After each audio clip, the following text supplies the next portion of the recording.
तो आप 3-4 घंटा से लगातार आप बोल ही रहे हैं, लेकिन एनर्जी में हमारे कोई कमी नहीं, क्योंकि आप लोगों की एनर्जी में कोई कमी नहीं। जितनी शिद्दत से, जितने अच्छे से आप लोग हमारा इंतज़ार कर रहे हैं, हमको वैसे भी ना भूख लगती है, ना प्यास लगती है, ना गर्मी, जाड़ा, बरसात, किसी चीज़ का हम पे कोई फ़र्क नहीं, क्योंकि हम ये मान के चल रहे हैं कि जितना संघर्ष हमारे महापुरुषों ने किया, हमको उस लकीर को वहाँ से आगे ही तो लेकर के जाना है। हम लोगों ने वो संघर्ष नहीं किया जो हमारे बाबा साहब ने किया, हमने वो संघर्ष नहीं किया जो हमारे साहब कांशीराम ने किया। हम लोगों को तो सब कुछ परोसा हुआ मिल रहा है ना, हमको सब कुछ बना बनाया मिल रहा है, बस हम केवल इसको समेट नहीं पा रहे हैं। तो हम उसी समेटने का थोड़ा थोड़ा प्रयास कर रहे हैं ना, कि ये अलग जो हमारे साहब कांशीराम बहुजन समाज पार्टी के रूप में जला के गए हैं, इस अलग को जगा करके रखें लोगों के दिल के भीतर, सबको जगा के रखें। जैसे रात में जाग रहे हैं, ऐसे अपने भीतर बहुजन समाज पार्टी की लौ भी जला करके रखे कि बहुजन समाज पार्टी वो बरगद का पेड़ है जिसकी 1-2 टहनियां अगर टूट जाए, इसका पेड़ कभी सूखने वाला नहीं है। ये कोई गमले में लगाया हुआ पौधा नहीं है कि कोई पानी नहीं डालेगा तो सूख जाएगा। तो ऐसे विशाल वट वृक्ष जिसकी जड़ में आपके जैसे दादा लोग हो, ये वृक्ष हमेशा फलता फूलता रहेगा। आप लोग बस अपना हिम्मत, हौसला, जज्बात बना के रखिए। साहब कांशीराम बाबा साहब की बात को आगे बढ़ाते हुए, बात को आगे बढ़ाने के लिए निकले थे। जमाना था गोबराहा खाते थे, गले में मटका, कमर में झाड़ू लगी हुई थी। वो जमाना छूटा जब बाबा साहब संविधान लिखे, सबको हक अधिकार मिला।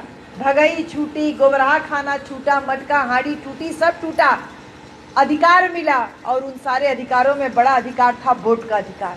अरमान था बाबा साहब का कि आपको हमको राजा बनते हुए देखें, लेकिन इस अरमान को लेके बाबा साहब डॉक्टर अंबेडकर दुनिया से चले जाते हैं।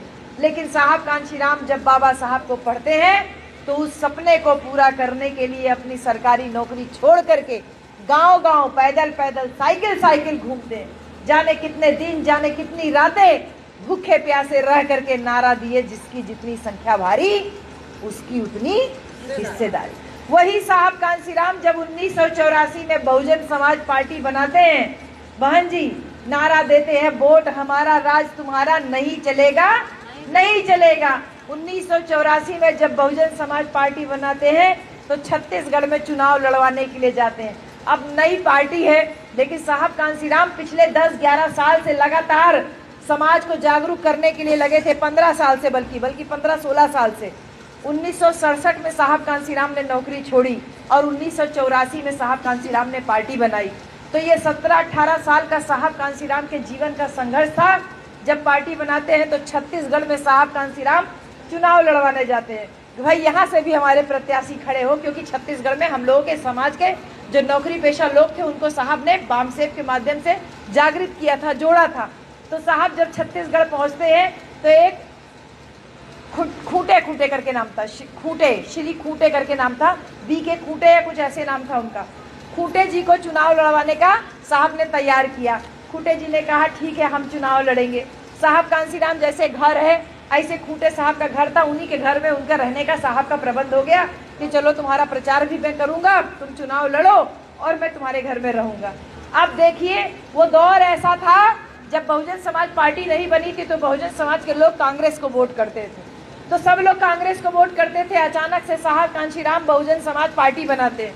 खूंटे जी चुनाव लड़ने के लिए मैदान में उतरते हैं तो खूंटे जी के अपने ही पिताजी उनके खिलाफ अनशन कर देते हैं कि अरे ये कांशीराम के चक्कर में पड़ के पागल हो गया है, ये कौन सी नई पार्टी बन गई है जिसका प्रचार करने के लिए लगा हुआ है। मैं कांग्रेस वालों को क्या मुंह दिखाऊंगा, मेरा बेटा दूसरी पार्टी से चुनाव लड़ रहा है। और उनके पिताजी घर के बाहर अनशन पे बैठ जाते हैं कि जब तक तू कांशीराम को घर से बाहर नहीं निकालेगा मैं घर में खाना नहीं खाऊंगा। अब खूंटे साहब बेचारे परेशान कि पिताजी को संभाले कि साहब कांशीराम की बात को माने। तो वो पिताजी को संभालने में कहते हैं ठीक है पिताजी मैं चुनाव नहीं लड़ूंगा। अब साहब कांशीराम सोचते हैं कि मैं तो यहाँ छत्तीसगढ़ आया हूँ इसको चुनाव लड़वाने, अब जब यही पीछे भाग जा रहा है तो मेरा यहाँ रुकने से क्या फायदा। लेकिन नामांकन वाले दिन वो बैक मारते हैं तो साहब कहते हैं मेरी एक सीट खाली चली जाएगी, तो मैं खाली नहीं जाने दूंगा, मैं खुद यहाँ से चुनाव लड़ूंगा। तो साहब कांशीराम जांजगीर सीट से पहली बार चुनाव लड़ते हैं और चुनाव के लड़ने के लिए साहब के पास 500 रुपया नहीं होता है। जो एक बड़े साइंटिस्ट की नौकरी छोड़ के आया हो उसके पास नामांकन में भरने के लिए 500 रुपया नहीं होता है। बहन जी, साहब कांसीराम परेशान हो जाते हैं कि सुबह नामांकन करना है और मेरे पास 500 रुपया नहीं है कि नामांकन का मैं फीस भर पाऊँ। तो साहब कांसीराम एक चद्दर लेते हैं और अपने एक साथी से कहते हैं, एक चद्दर का कोना तू पकड़, एक कोना मैं पकड़ूं, और चद्दर की झोली बना के साहब कांसीराम कहते हैं, मैंने बहुजन समाज पार्टी को 15-16 साल में बैकग्राउंड तैयार करके, बाम सेफ DS4 तैयार करके, तब जाके मैंने बहुजन समाज पार्टी बनाई है। आज मैं समाज के लोगों से अपील करता हूं कि आप लोग मुझको नामांकन भर का पैसा कम से कम दे दीजिए। कितना संघर्ष किया साहब कांसीराम ने। साहब के एक आह्वान पे उसमें सिक्के गिरना शुरू होते हैं, और जब वो सिक्कों को साहब कांसीराम जब गिनते हैं बाद में, तो 500 की जगह 700 रुपया इकट्ठा हो जाता है। साहब कांसीराम 500 रुपया नामांकन का फीस भरते हैं, और जो 200 रुपया बच जाता है, साहब कांसीराम उस 200 रुपया की कहते हैं कि अब मैं साइकिल खरीद लूं, क्योंकि मुझे चुनाव का प्रचार भी करना है। कितना संघर्ष किया साहब ने। वो 200 रुपए की साहब कांसीराम साइकिल खरीदते हैं।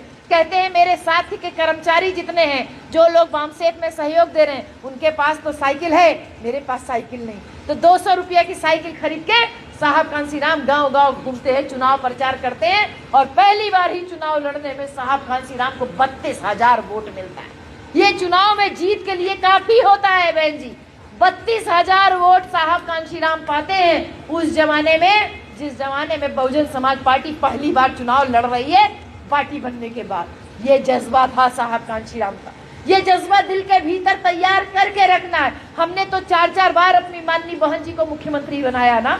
हमने तो सत्ता का स्वाद चखा ना मध्य प्रदेश में लोगों ने जाना सरकार किसको कहते हैं, ना राजस्थान में जाना, ना बम्बई में जाना, ना जम्मू कश्मीर में जाना, ना छत्तीसगढ़ में जाना, ना उत्तराखंड में जाना, ना केरल तमिलनाडु में जाना तो उत्तर प्रदेश के लोगों ने जाना। लेकिन इस उत्तर प्रदेश में माननीय बहन जी का 4 बार का शासन ऐसा रहा कि हम जब मुंबई जाते हैं ना, हम जब मुंबई जाते हैं, अभी तो पार्टी में आ गए हैं तो कहीं बाहर नहीं जा रहे, नहीं तो बम्बई कलकत्ता कहाँ नहीं हम लोगों का कार्यक्रम सामाजिक लगता था।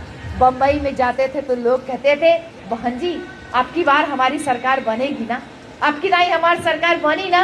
हमका ये बतावा, सरकार तो बनी उत्तर प्रदेश में और तोहन रहत हवा मुंबई में, तो मुंबई में सरकार बने ना बने एकर कौन फायदा है, क्या फर्क पड़ी सरकार वहाँ बनी। तो कहने लगे नहीं बहन जी, उत्तर प्रदेश में माननीय बहन जी का सरकार होता है तो यहाँ बम्बई में, महाराष्ट्र में जितने अधिकारी लोग हैं वो हम लोगों से अदब से बात करते हैं, इज्जत से बात करते हैं। हमारा कोई भी काम टेबल पे रुकता नहीं है, हमारा कोई फाइल रुकता नहीं, हमारा कोई काम नहीं रुकता।